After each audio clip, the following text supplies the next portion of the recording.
अस्सलाम वालेकुम, मैं हूं Sheikh Umar. City India News में आप तमाम का इस्तकबाल है। आइए देखते हैं आज की टॉप 10 न्यूज़।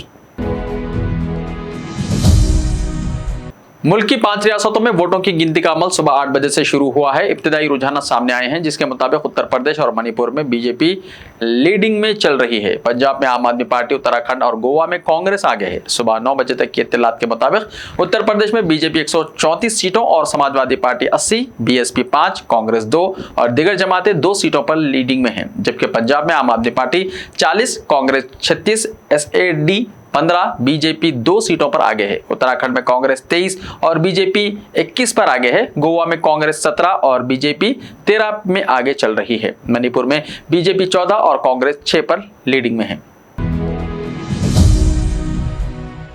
तेलंगाना के बेरोजगार नौजवानों के देरीना मुतालबे की तकमील करते हुए चीफ मिनिस्टर के चंद्रशेखर राव ने 80,039 सरकारी जायदादों पर रास्त तकर्रुरात का ऐलान किया। इसके अलावा 11,103 कॉन्ट्रैक्ट मुलाजिमीन की खिदमत को बाकायदा बनाने का ऐलान भी उन्होंने किया। इस तरह रियासत में जुमला 91,142 जायदादों पर तकर्रुरात अमल में आएंगे, जिसके लिए अनकरीब नोटिफिकेशन जारी किया जाएगा। इस फैसले से सरकारी खजाने पर सालाना 7,300 करोड़ का इजाफी बोझ आयद होगा। चीफ मिनिस्टर ने कल कानून साज असेंबली के इजलास के आगाज के साथ ही तकर्रुरात का ऐलान किया था। साल 2014 में अलहदा तेलंगाना रियासत की तश्कील के बाद से बेरोजगार नौजवान तकर्रुरात के इंतजार में थे। हुकूमत की जानिब से अवाम के हक में ऐलानात कोई नई बात नहीं है, लेकिन चीफ मिनिस्टर के चंद्रशेखर राव ने 80,000 से ज्यादा जायदादों पर रास्त तकर्रुरात के ऐलान के लिए तशहीर का जो तरीका इख्तियार किया वो गैर मामूली कामयाब साबित हुआ। चीफ मिनिस्टर ने मंगल को वनपत्री में जलसे आम से ऐलान किया था कि चारशंबे के दिन सुबह 10 बजे असेंबली की कार्रवाई का बेरोजगार नौजवान भाई मुशाहिदा करे तो इन्हें खुशखबरी मिल सकती है। चीफ मिनिस्टर ने खुशखबरी की तफसीलात नहीं बताई, लेकिन मंगल की रात से ही न सिर्फ बेरोजगार नौजवान बल्कि सरकारी मुलाजिमीन और हर तालीम याफ्ता शख्स को सुबह 10 बजे का इंतजार था कि चीफ मिनिस्टर असेंबली में आखिर क्या खुशखबरी देना चाहते हैं। अपोजिशन जमातों ने भी चीफ मिनिस्टर के ऐलान के सिलसिले में कई अंदाजे कायम कर लिए थे। सुबह से ही लोगों को 10 बजे का इंतजार था और तमाम टीवी चैनल्स पर असेंबली की कार्रवाई का रास्त टेलीकास्ट किया गया। इसके अलावा चीफ मिनिस्टर ऑफिस और टीआरएस ऑफिस की जानिब से चीफ मिनिस्टर की तकरीर को लाइव पेश किया गया। टीआरएस के सोशल मीडिया विंग ने चीफ मिनिस्टर की तकरीर को वायरल करने के लिए गैर मामूली मसाई की। ठीक 10 बजे असेंबली इजलास के आगाज के साथ ही तलबा और नौजवानों की दिलों की धड़कन तेज हो गई और चीफ मिनिस्टर ने अपनी तकरीर का आगाज किया। तेलंगाना तहरीक में नौजवानों की कुर्बानियां और बेरोजगार नौजवानों के मसाइल का तफसीली जिक्र करने के बाद चीफ मिनिस्टर ने तकर्रुरात से मुताल्लिक तहरीरी बयान पढ़ा। असेंबली की तारीख में शायद पहला मौका था कि चीफ मिनिस्टर की तकरीर देखने का रिकॉर्ड कायम हुआ। न सिर्फ तेलंगाना बल्कि पड़ोसी रियासतें आंध्र प्रदेश और दुनिया के मुख्तलिफ हिस्सों में बसने वाले तेलुगु अवाम ने भी टीवी चैनल्स और सोशल मीडिया के जरिए केसीआर की तकरीर का मुशाहिदा किया। तमाम सरकारी दफातर में ओहदेदारों और मुलाजिमीन को चीफ मिनिस्टर की तकरीर सुनते हुए देखा गया। बताया जाता है कि अगर कल पेशगी इत्तला के बगैर चीफ मिनिस्टर अचानक तकरीर करते तो इस कदर पब्लिसिटी हासिल ना होती। चीफ मिनिस्टर की तकरीर ने अब तक के तमाम रिकॉर्ड्स तोड़ दिए हैं और लम्हे आखिर तक तलबा और नौजवानों में तजस्सुस बरकरार रहा। टीआरएस रुकने काउंसिल के कविता ने सरकारी मुलाजिमीन पर तकर्रुरी के लिए चीफ मिनिस्टर के कल असेंबली में अहम ऐलान का खैर मकदम किया। उन्होंने कहा कि तेलंगाना को रियासत का दर्जा दिलाने के लिए चलाई गई तहरीक के मौके पर हम पुरउम्मीद थे कि इस खित्ते को रियासत का दर्जा मिलने पर हमारी मुलाजिमतें हमें हासिल होंगी। उन्होंने कहा कि जोनल मल्टी जोनल ओहदों पर नोटिफिकेशन के जरिए कई मुलाजिमतें हमारे तेलंगाना के नौजवानों को हासिल होंगी। 95% मुलाजिमतों के मौके तेलंगाना के नौजवानों को फराहम किए जाएंगे। वो ये बात फख्र के साथ कह रही हैं। तेलंगाना में 91,000 से ज्यादा मखलूआ जायदादों पर तकर्रुरात के फैसले पर साबिक सदर नशीन तेलंगाना वक्फ बोर्ड मोहम्मद सलीम ने चीफ मिनिस्टर के चंद्रशेखर राव को मुबारकबाद पेश की।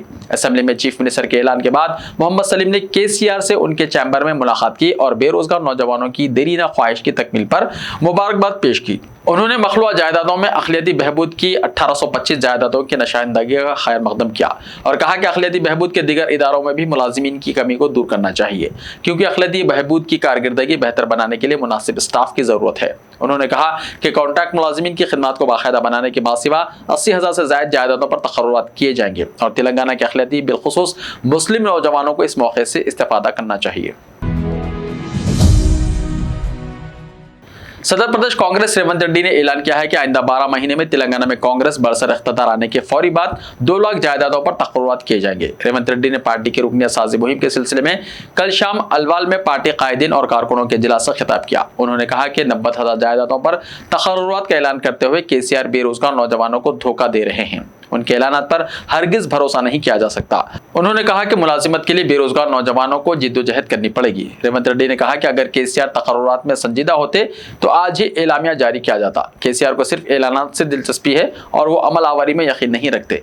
रेवंत रेड्डी ने कहा कि रियासत में 1,91,000 मखलूआ जायदादें हैं, लेकिन केसीआर सिर्फ 90,000 का ऐलान कर रहे हैं। तेलंगाना असेंबली से बीजेपी अरकान की मुअत्तली को चैलेंज करते हुए दाखिल की गई दरख्वास्त की हाईकोर्ट में कल समाअत हुई। स्पीकर ने इजलास के पहले दिन ही बीजेपी अरकान रघुनंदन राव, एटल्ला राजेंद्र और राजा सिंह को इजलास के इख्तिताम तक मुअत्तल कर दिया था। स्पीकर के फैसले के खिलाफ तीनों अरकान ने हाईकोर्ट में दरख्वास्त दाखिल की।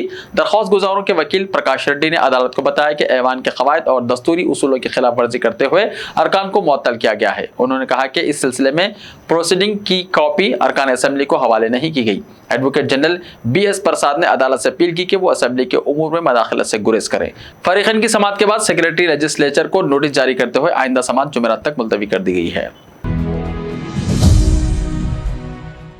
तेलंगाना के जिले मंचरियाल में एक साथ कई सांप उस वक्त नजर आए जब जिले के वेंकटराव पेट गांव में मुकामी अफराद ने पहाड़ी के ऊपर मंदिर की तामीर के लिए सफाई के कामों का आगाज किया। बाज़ अफराद ने पहाड़ी पर एक सुराख में एक साथ 10 से 12 सांप देखे और इसकी इत्तला महकमा जंगलात को दी। ओहदेदार ने वहां पहुंचकर इन सांपों को पकड़ लिया और करीबी जंगल में छोड़ दिया गया। इस वाक़े से मुकामी अफराद में कुछ देर के लिए दहशत फैल गई थी। तेलंगाना में पहली मरतबा जायदादों के लिए ग्रुप 1 नोटिफिकेशन की इजराई अमल में आएगी। तेलंगाना के तश्कील के बाद ग्रुप 2 जायदादों के अलावा पुलिस, कांस्टेबल्स, टीचर्स, ज़राअत और आबपाशी महकमे जात में तकर्रुआत किए गए, लेकिन ग्रुप 1 के लिए नोटिफिकेशन आज तक जारी नहीं हुआ। चीफ मिनिस्टर केसीआर ने कल असेंबली में ग्रुप 1 नोटिफिकेशन की इजराई का ऐलान किया, जिसके तहत 503 जायदादों पर तकर्रुआत किए जाएंगे। ग्रुप 1 इम्तिहान की तैयारी करने वाले उम्मीदवारों के लिए यह ऐलान खुशखबरी साबित हुआ। वज़ीर फाइनेंस हरीश राव ने कहा कि अपोजिशन की जानिब से तामीरी तनकीद की जाए तो हुकूमत कबूल करने के लिए तैयार है। असेंबली में रियासती बजट पर मुबाहिस के जवाब के दौरान हरीश राव ने कहा कि अपोजिशन की जानिब से हुकूमत पर बेबुनियाद इल्जाम तराशी मुनासिब नहीं है। अपोजिशन को मनफी सोच तर्क करते हुए रियासत की तरक्की और आवाम की भलाई को मलहूज रखना चाहिए। इस सिलसिले में गैर जरूरी तनकीदों के बजाय तामीरी तनकीद की जाए तो हुकूमत इसे कबूल करने के लिए तैयार है। उन्होंने कहा कि तेलंगाना अगरचे के मुल्क की सबसे कम उम्र रियासत है, लेकिन कई शोबेजात में मुल्क के लिए रोल मॉडल बन चुकी है। उन्होंने कहा कि मरकजी हुकूमत और रिजर्व बैंक ऑफ इंडिया ने तेलंगाना की मुआशी तरक्की का इतराफ किया। ऐसे ही ताज़ा तरीन खबरों के लिए हमारे इस YouTube चैनल को सब्सक्राइब करते हुए इसके बेल आइकन को प्रेस कर लीजिए। लाइव वीडियोस देखने के लिए प्ले स्टोर से हमारे ऐप सिटी इंडिया न्यूज़ को डाउनलोड करें। लिंक्स डिस्क्रिप्शन में मौजूद हैं। तो मिलते हैं कल, तब तक के लिए अपना ख्याल रखिए। अल्लाह हाफिज़।